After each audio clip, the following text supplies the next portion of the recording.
दोस्तों, आज हम लोग बात करेंगे पूर्व प्रधानमंत्री इंदिरा कुमार गुजराल की उनके प्रधानमंत्री बनने से लेके उनकी पूरी जीवन यात्रा का जो वर्णन जितना हम बयान कर सकते हैं हम लोग करने की कोशिश करेंगे। इंदिरा कुमार गुजराल का जो जन्म है वो 4 दिसंबर 1919 को, जो इस समय झेलम पाकिस्तान में जो पंजाब है उस समय एकीकृत पंजाब, उस समय देश जो एकीकृत था, पाकिस्तान नहीं बना था, तो भारत में ही हुआ था। और उनके जो माता पिता थे वो भी स्वतंत्रता सेनानी थे। और कहते हैं कि 11 साल की आयु में ही उन्होंने देश में जो है वो सत्याग्रह आंदोलन चल रहे थे, नमक आंदोलन चल रहे थे और बहुत सारे आंदोलन चल रहे थे देश को आज़ाद करने के लिए।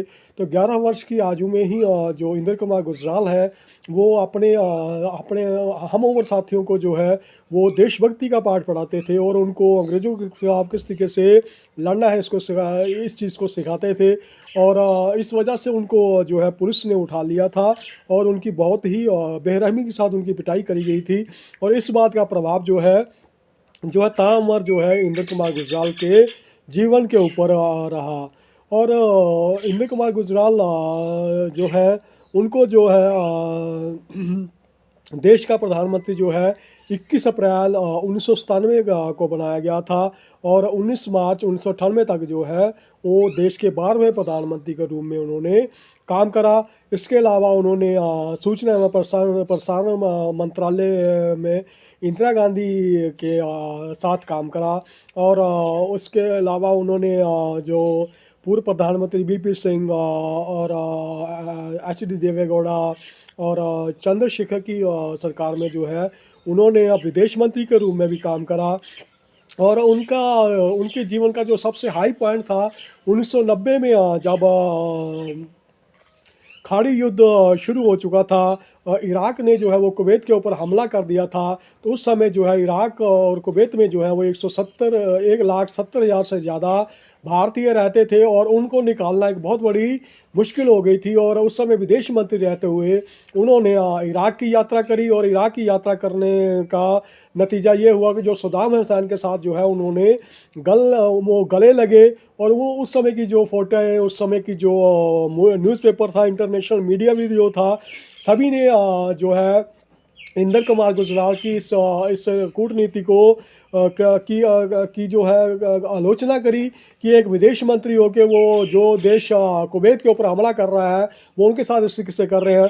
पर अपने देशवासियों को बचाने के लिए जो है इंदिरा कुमार गुजराल ने जो है उस समय जो है ये कूटनीति अपनाई और जिसका नतीजा ये हुआ कि दुनिया का सबसे बड़ा जो एयरलिफ्ट है वो उस समय करा गया। 1,70,000 लोगों को जो भारतीय थे उनको सकुशल जो है इंडिया के अंदर वापस लाया गया। जो इंदिरा कुमार गुजराल हैं उनके प्रधानमंत्री बनने की कहानी भी जो है बहुत अजीब सी है। जिस समय इंदिरा कुमार गुजराल को प्रधानमंत्री बनाया गया उस समय जो मुलायम सिंह यादव और जी के मुपनार और लालू सिंह यादव और सीताराम केसरी इस बात के ऊपर मंथन कर रहे थे कि देश का प्रधानमंत्री कौन होना चाहिए। और किसी के नाम पर भी जो है वो बात बन नहीं पा रही थी। तो जो है मीटिंग के बीच में से ये सुझाव निकल के आया कि इंदिरा कुमार गुजराल को जो है देश का जो है प्रधानमंत्री बनने का मौका दिया जाए। उनके पास अपार अनुभव है विदेश मंत्री रहते हुए, सूचना मंत्री रहते हुए, और उन्होंने कालीन के हालात भी देखे हैं। तो उनका जो मित्रभाषी होना और उनका सभी पार्टियों में उनका जो रुतबा होना, उनका उन्होंने जो पढ़ाई है वो भी बहुत उच्च कोटि की करी हुई थी। उन्हें एमए, पीएचडी और डीलिट जैसी डिग्री हासिल करी हुई थी। शेर व शायरी में भी वो बहुत माहिर थे। तो उनकी इन सारी खूबियों को ध्यान में रखते हुए जो है उस समय जो सभी मीटिंग में बैठे थे तो ये फैसला लिया गया कि जो मुलायम सिंह जो आई के गुजराल है, इंदिरा कुमार गुजराल हैं, उनको देश का प्रधानमंत्री बनाया जाए। और कहते हैं कि थोड़ा-सा जो मनमुटाव था वो मुलायम सिंह यादव के में था। वो थोड़ा-सा हिचक रहे थे कि इनको इतना अनुभव नहीं है और ये इतनी बड़ी पोस्ट सँभाल नहीं पाएँगे। तो कहते हैं कि जो वायुव्रद वामपंथी नेता ज्योति बसु हैं, तो उन्होंने मुलायम सिंह यादव को मनाया कि नहीं, वो बहुत बेहतरीन तरीके से देश का प्रधानमंत्री बन सकते हैं। और वो और ऐसा ख़ैर मुलायम सिंह यादव ने ज्योति बसु की बात मानी और इंद्र कुमार गुजराल का प्रधानमंत्री बनने का जो रास्ता है वो प्रशस्त हो गया। और कहते हैं जिस समय इंद्र कुमार गुजराल को ये बात बताई गई, उस समय वो सो रहे थे और उनको सोते से जगाया गया और उनको ये बात कही गई कि अब आप देश का आपको प्रधानमंत्री बनना है, आप नींद से जागें और देश की बागडोर जो है आप संभाल लें। कहते हैं कि जिस समय सूचना और प्रसारण मंत्री थे इंद्र कुमार गुजराल, इंदिरा गांधी सरकार में जो इमरजेंसी में चल रही थी, तो उस समय जो संजय गांधी के साथ उनका मनमुटाव हो गया। संजय गांधी के पास कोई मंत्री पद नहीं था, पर उनकी जो है सरकार में पूरी चलती थी। जो वो कहते थे वो पत्थर की लकीर होता था और उस वैसा ही होता था। कहते कि संजय गांधी ने जो है कुछ खबरों को लेके जो इंद्र कुमार गुजराल थे उनको कहा कि आप ये इस तरीके की न्यूज़ को बैन करें, सेंसर करें और ये सारी चीज़ें नहीं होनी चाहिए।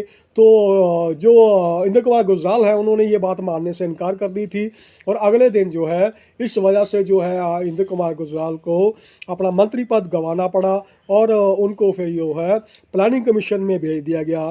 प्लानिंग कमीशन में भेजने के बाद उनको जो है रशिया का जो राजदूत बनाकर उनको वहाँ पर भेज दिया गया। जब आपातकालीन का ख़त्म हुई और देश में चुनाव हुए और मोरारजी देसाई की जो सरकार बनी जनता पार्टी की, तो उस समय तक भी वो रशिया में जो है भारत के राजदूत के रूप में काम कर रहे थे और जो समय है वो करवट लेता जा रहा था। और जैसा कि मैं बार बार आप लोगों को साथ एक बातचीत कहता हूँ, बात करता रहता हूँ कि राजनीति संभावनाओं का खेल है और देख लीजिए संभावनाएं बनी और जो है देश के 12वें प्रधानमंत्री के रूप में जो है इंद्र कुमार गुजराल को देश का प्रधानमंत्री बनने का मौका मिला, कार्यवाहक प्रधानमंत्री बनने का मौका मिला। और ये सारी चीज़ें जो है उनके जीवन की हाइलाइट्स थी जो मैंने आप लोगों के साथ शेयर करने की कोशिश कर दी। और उनका जो विवाह है वो 26 मई 1945 को शीला गुजराल के साथ हुआ, जो भी खुद काफ़ी अच्छी गृहिणी थी, बहुत अच्छी